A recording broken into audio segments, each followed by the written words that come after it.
歌詞入邊你重複會聽到好多呼啊吸啊呼啊吸啊。我哋一開頭嘅時候，第一段就係講緊我自己嗰陣時錄音嘅時候，就係我即係已經幻想究竟我呢個狀態就係就好似人哋啱啱做完手術，啲麻醉個護士叫你個名嘅時候，擘大眼嗰下發生咩事啊？咁樣嘅係一個首歌嘅 starting point 嗰個嘅歌詞。對得起填詞人小黑寫咗份咁好嘅詞啦，咁能夠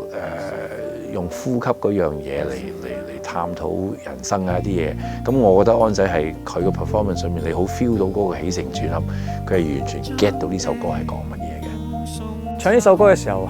我係有諗起我自己嘅經歷嘅，甚至乎我諗起我自己其中一首歌就係叫重生。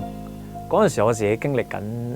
我形容係我人生最低谷、最低潮嘅時候，我就係第一次失聲，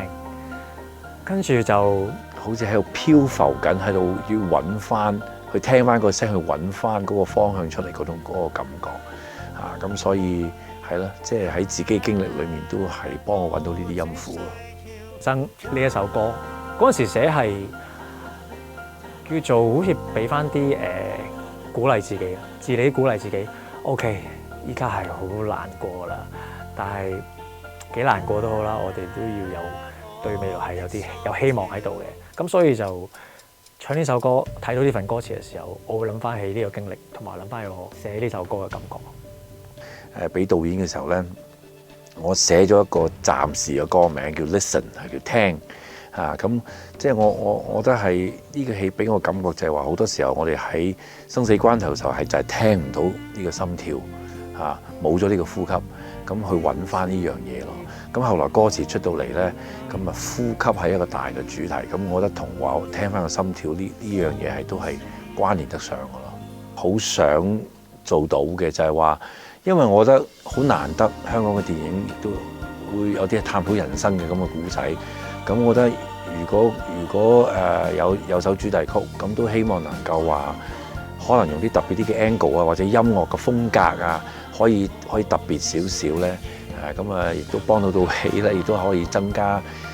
我哋對嗰個故仔嗰個深刻嘅程度。嗰個位又係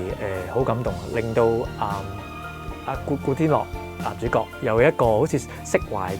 嘅感覺。我重新有翻心跳，我重新去做翻我想以前可能做唔到、救唔到佢太太嗰個嘅內疚或者鬱結喺嗰度，又係由小朋友去幫佢拆解翻呢個嘅心結啦。生命就係咁樣咯，你做救護員，你拯救人就係應該撇開一切啦，就係應該生命行先咁樣。